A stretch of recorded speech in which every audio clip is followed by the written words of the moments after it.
If you are experiencing foundation issues, get a free estimate from Ox Foundations.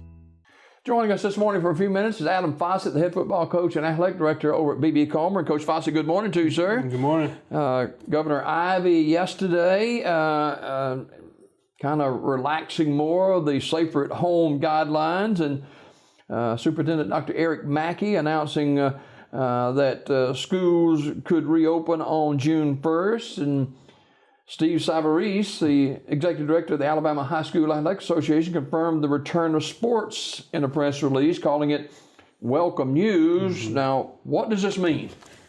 There's so many different guidelines and rules to follow by. Initially, it was groups of 10, and out of those 10 people, if you had two coaches, then you could have 8 players. If you had one coach, you could have 9 players. Now we're talking groups of 12, talking about possibly no limits as long as they can separate themselves and be 6 feet apart at all times and things like that. So the tough part is reading between the lines of all this and knowing, all right, you can do this, but you can't do that. You can't, because at the end of the day, the HSA has produced their guidelines and their rules. And then they've said it's up to your district, which for us would be Talladega County Schools, to tell us what their expectations are. So it's kind of tough right now, and I understand it. I'm not necessarily upset with HSA or anything like that. I think they've done a great job through all this, especially keeping us as coaches and athletic directors up to date. They're sending out weekly updates and things like that. So. The key is to follow these guidelines. The key is to not cross-strain people and things like that. So, if you have groups of 12, does this group of 12 have to stay completely away from this group of 12? Initially, yes, they couldn't cross over. Some readings are saying you could have 50 kids there if you had, X amount of square footage that would hold them all, and they could be 6 feet apart. So. Then you get into mask. It talks about mask. It says like basketball. You could do basketball drill work if they have mask on, if they're within 6 feet. So we've really got to go through this and really decipher it and break it down and make sure that we're all on the same page with it. More so from staff to staff than anything. So my staff, we've met, we've talked, We've been throwing ideas around, and a couple coaches threw some ideas at me a couple days ago, and I literally told them that's not going to work. That's not going to work. So we take those ideas that we throw on the wall, we pick them back up, and we take a little bit from this one, a little bit from that one, and try to put it together. But it's not going to be an easy task, but it's going to be a lot worth it. It's going to be very, very much worth it. Just to get our kids back. It was slated, it was originally set for June 8th, mm-hmm. and they pushed it to June the 1st. Mm-hmm. And so compare, if you can, last year to this year as to what are going to be major differences, which I guess everything's just going to be a major difference. Yeah, everything will be a major difference.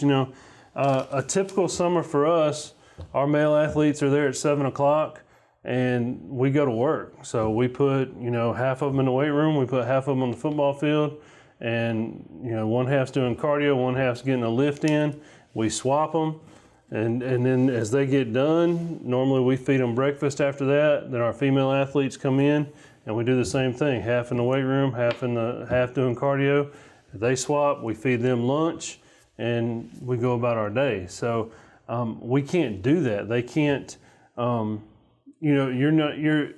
say one of them gets this virus. Mm-hmm. Okay, you have to have a record. One thing they've said is you have to have a record of who they are with. So, if you have a group of guys and I have a group of guys, you got to keep your group and I got to keep my group.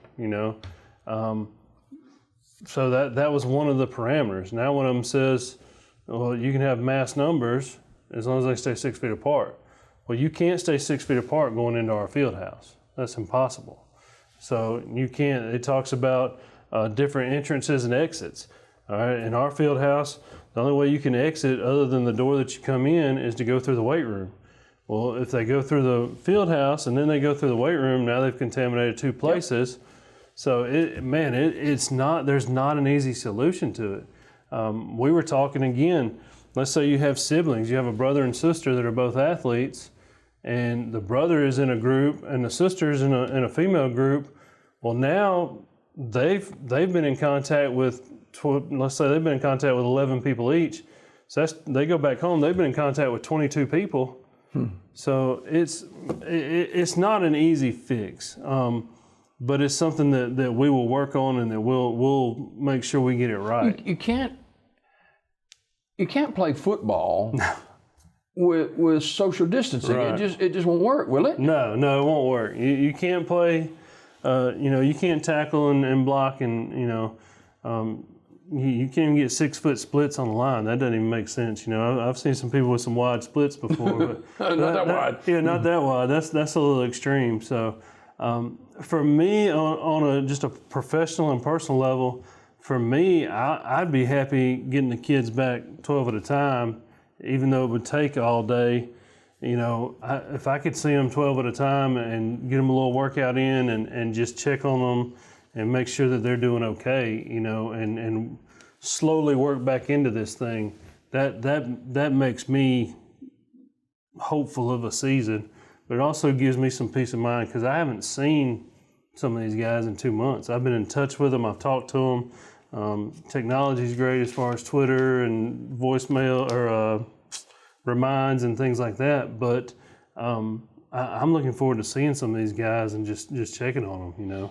And some of them have already told me, Coach, I didn't put on some weight. And, Coach, I hadn't been doing a whole lot. I'm with them on that. Stuff like that. So somebody told me one of my skill guys has gotten a little big. So got to check in on him and make sure he's not eating a lot of junk food and going to bed after he plays 10 hours of video games. So. Athletes, whether they're cheerleaders or whether they're band or whether they're football players, we're going to sweat. Mm-hmm. I mean, it's just, that's how it is. When you're active, you're going to sweat. And that sweat can be a problem. Mm-hmm. Football players especially, sometimes it gets kind of violent and it draws blood. Right, yeah. There's, even the sweat, the heat, we discussed, let's say, like the parameters now, if they're within 6 feet, they have to wear a mask. So, anybody out there that knows about football and summers in Alabama, imagine trying to do 7-on-7 with a helmet and a mask on. Like it's impossible. So, water. Before all this happened, water was simple. We filled up coolers with ice and water. We have water bottles. We have 12, 18 different, squeeze bottles that we take out there, and somebody fills them up. They share a water bottle. Again, it was the whole water bottle training was the water bottle never touches your mouth. You squeeze it in your mouth. But now, you don't even do that. And that's another thing as coaches we talked about. How do we handle that? Because they're going to need water. We are going to provide water breaks. But you tell them, do we say, hey, you need to bring your own water? Do you, when they go, wherever they go, do they take water with them? Do they, how do you justify the kid that brings a gallon of water and the kid that brings a 18-ounce bottle of water, and this kid runs out, you can't go get his water. So, explaining all this to them and going through that process and teaching them and stuff like that, man, it's going to be tough. And getting them to understand the distancing part too. Yeah. Because they haven't seen each other in a long time, and being what we've built, our athletes get along, our male and female athletes get along, so they've missed each other. It's a brotherhood. Yeah, it is. So, they get out of the car and see somebody they haven't seen in 2 months. You got to run over there and say, no, you got to stay apart, So, and you know what? Sometimes I'd hurt my feelings, Yeah, that's going to be tough, And, I'm glad that we're at this point, but it provides another hurdle that we're going to have to jump through.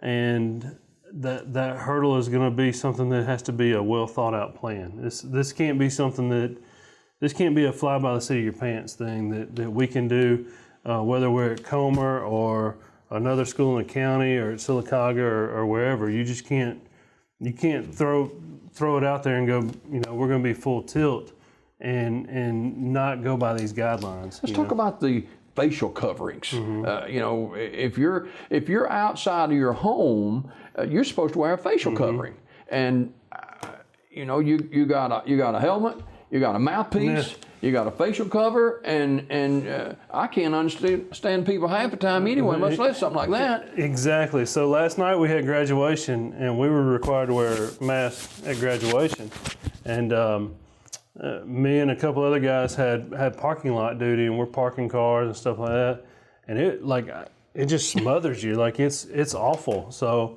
as soon as we got everybody in, that was the first thing I did was take my mask off and breathe for a minute before I went in for graduation. So I just couldn't, I cannot imagine. That's one thing we talked about last night.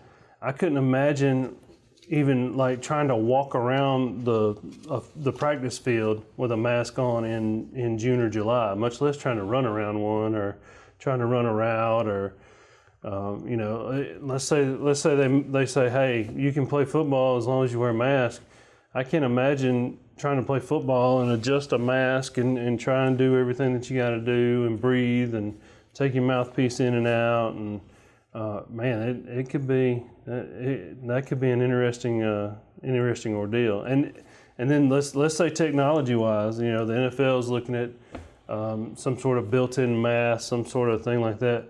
I'm going to tell you, 90% of the high schools in this state wouldn't be able to afford that technology. So most high schools in this state do good enough keeping up to date on helmets and shoulder pads and required equipment. So when you start talking about a $600 helmet and then you want to add this special face mask, it's probably another couple $100.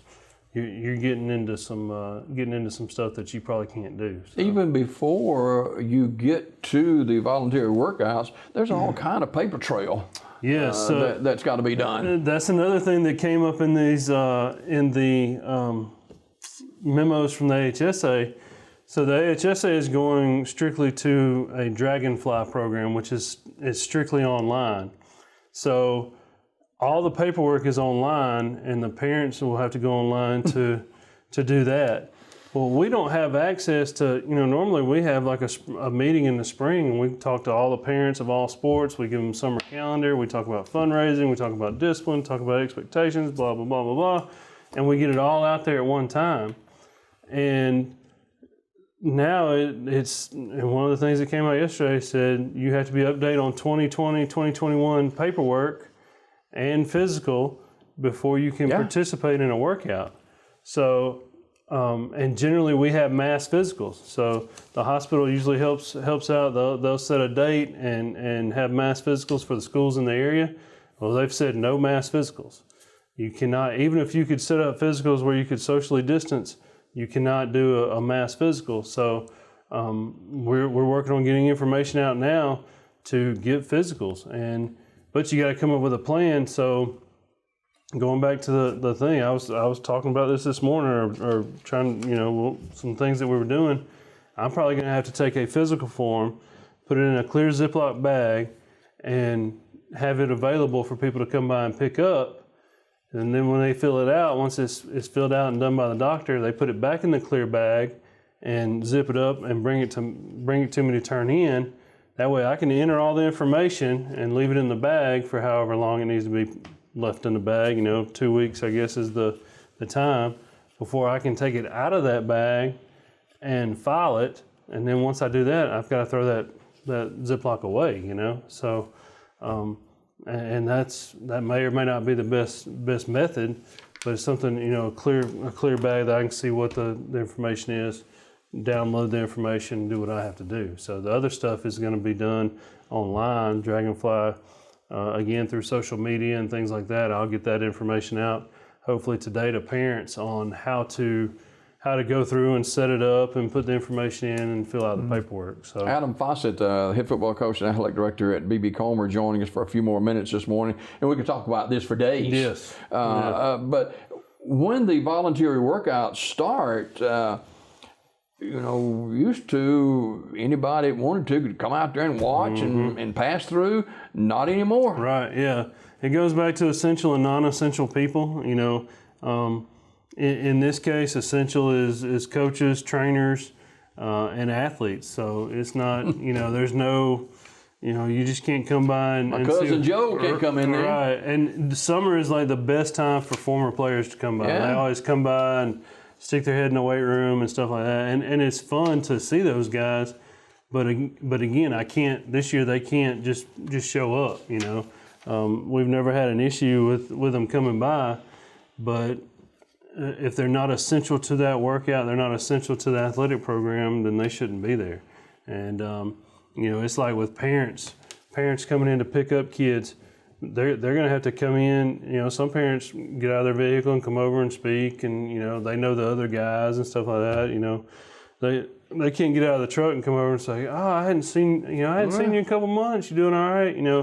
They've got to stay put. And that's another that opens a whole nother can of worms. By the way, we were talking about how are we gonna when workouts are over, are we gonna paint dots on the walkways and say, all right, you stand here until your ride comes? I mean, are we gonna line them up and have a coach stand there and make them? Because after workouts, most times they'll sit on the bench and drink water and hang out and wait for their ride and talk to each other or whatever the case may be. And then you have others that. Kids may pull up, a kid that's old enough to drive, he may pull up and have 3 kids in the car with him, 3 guys in the car that he picked up on the way to workouts. So, we've got to figure out, hey, who's riding with who? Because if you 4 guys are going to ride together, then we need to just go and put you in a group together because you're already together.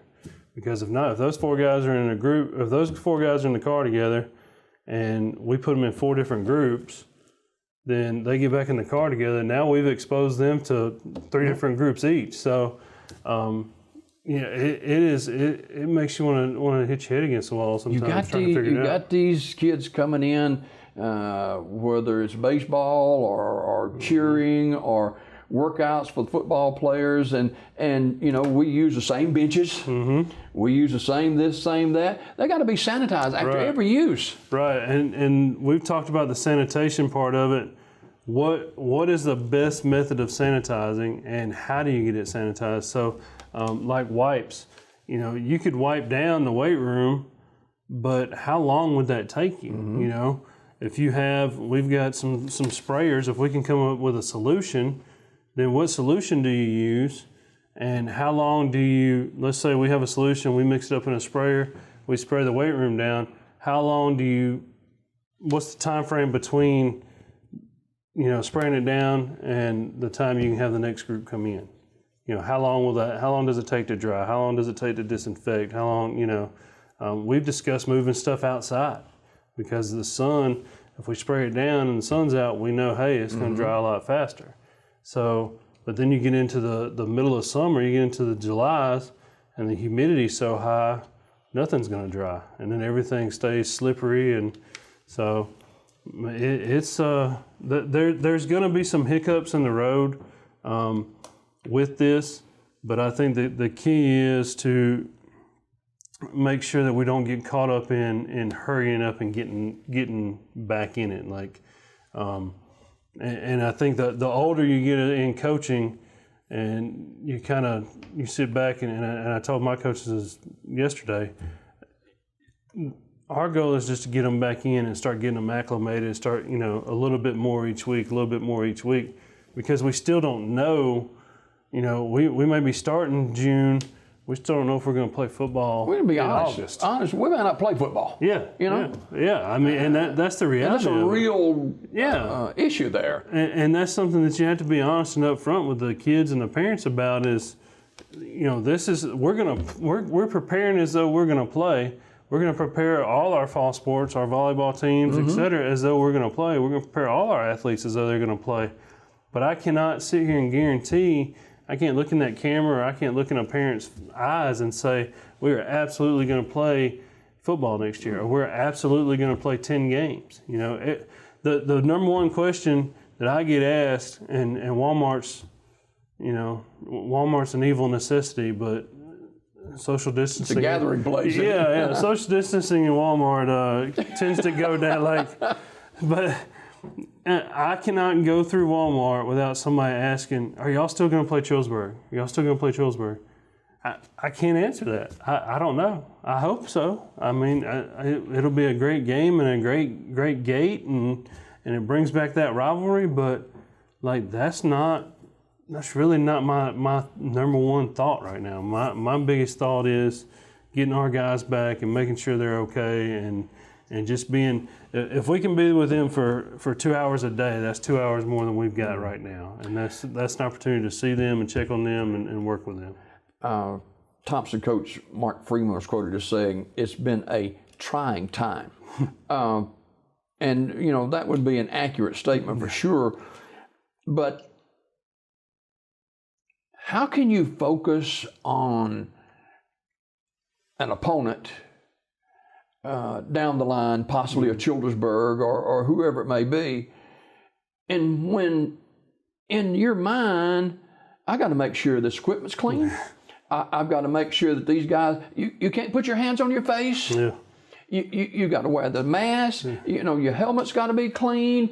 All this cleanliness going on, it's enough to drive a saint to take a drink. Yes, no doubt. It's and that's kind of the key is we can't worry about an opponent at this point in time. Once we get to COVID-19's the opponent. Yeah, that's the opponent, and that's the. And again, it's out there and it's real. At the level that people, you've got all ends of the spectrum here of belief of what it is, or it's real, it's not real, it's whatever. At this point in time, we have guidelines that we have to follow. So and we're going to face that. We're going to face the adversity of, well, my family really, it's not going to affect us. I shouldn't have to wear a mask. Well, if you want to be here where we are, you're going to have to follow the guidelines that we follow. So, and you can't, we can't require. Let's say a kid's family, they're not comfortable with that. We can't require them to come, and I understand that too. That again, it's a real opponent, it's a real issue out there. So, and people, and again, the younger you are, the less you think about this. But young people. It can't affect me. I can't get it. I'm fine. I'm this, But if a young person is a carrier and they go and visit an older person or a person that's high risk and they give it to them, then it affects them. You know what I mean? Auburn fans all over the Southeast right now are watching Pat Dye. Yeah. Pat Dye has it. And I think and it's very unfortunate to say this, and I'm not saying that Pat Dye is the one that may wake some people up, but I've said all along that it's going to take somebody that a lot of people know getting it before they realize that it's real. Because here in Sylacauga, we don't know how many cases we have, but it's not in comparison to New York or in Italy or something like that, because we're not as densely packed in with people.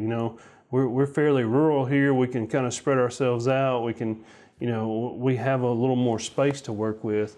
Whereas these bigger cities are, they're in townhomes, they're in apartment buildings, they're in high rises, stuff like that, and they're literally stacked on top of each other and in close quarters. That makes it a lot harder to deal with. No 7-on-7s. Nope. And the schools really, you just got your students and your feeder program. That's what you got. And that's what you got. And no, no tryouts. So in the spring we usually have tryouts. So we have volleyball, but we can't have a tryout until the first 2 weeks of school. So how do you prepare for that? You've got to get word out, hey, if you're interested in playing volleyball, you're going to have to come to these workouts, if at all possible, and prepare yourselves, because again, they can small group with volleyball in the gym. They can get a ball and do skill stuff within their group. But we got to mark the ball. So Group A goes in, we got to mark A on a ball. Same with football. You got to mark a ball. So Group A has this ball, Group B has this ball, so forth and so on. But, not able to have tryouts. So we'll have some kids that come in and, and honestly, I think it'll hurt our feeder program because, 6th going into 7th grade, we have, for some reason, volleyball is a big number sport for us. That's one of the only sports we have 3 teams. We have a varsity, a JV, and a junior high. And I think that'll hurt our junior high numbers because they haven't been able to get recruited, and because we recruit the hallways. We meet with the 6th graders and say, hey, these are the sports we offer. Hey, this is when volleyball tryouts is going to be. This is when football is going to be, so forth and so on. So I hope it doesn't hurt our feeder program. And again, we're going to have to get information out and get through social media and what other avenues we have to do. Adam Fossett, the head football coach and athletic director at BB Comer, our guest this morning. A couple more minutes with the coach as we kind of wind down the show today. I want to spend the rest of a few minutes with Coach Fossett. Those workouts and conditioning and weightlifting starts a week from Monday. And of course, it's not mandatory. But do you see this with this COVID-19 and, the unknowns, all of it now, all the stuff we got to do? Do you see that kids maybe saying, man, it ain't worth it to me? I can see that in certain situations, and we may have 1 or 2 kids that'll say, well, honestly, there may be a few kids that say, hey, I like this lifestyle a lot better. It's not easy to come sweat and work out at 7 o'clock in the morning and go through those workouts. But for us, just say football, for us football-wise, coming off the season we had, and we had just gotten new maxes in the weight room right before all this hit. You're building, and we were on the up and up. So I know in discussions that I've had with guys and coaches have had with some other guys, they're ready to come back. So I think we'll have, and we're going to have, I'm not telling you it's a perfect world for us. We're going to have those guys that are rip-roaring and ready to go. We're going to have those guys that the first time they stretch and run, they're going to be in so much pain and hurting, and 1 or 2 of them will throw up, and they'll be wishing they were back in the bed because they've been playing video games and eating pizza all the time. But it's gonna have to be a build back up. But I think the energy will be there once we get them back. The energy will be there, and we'll be able to. Can you go out on the field with the kids? Yeah. Yeah. Mm-hmm. Yeah, and that's going back to the distancing. What do we have available? We have 2 possible practice fields available, possibly 3 because you could get 2 groups on one of the fields, and then you have the weight room, and you have the gym. So you can have all these areas, but if we use we have medicine balls. If we use medicine balls on one of the fields, when we rotate, all those medicine balls have to be cleaned. Yeah. Or when we leave the weight room has to be cleaned. And then the question is, who cleans it? So does the coach that was in the group clean it? There's a lot of unknowns, but it is an exciting time because I feel like we are getting back closer to some normalcy. And the big thing is I get to see my kids. I get to see appreciate those you joining kids us this morning over the days of frying chicken. Coach Fossett, thanks for being with us. Hope to talk to you again soon. Yes, sir.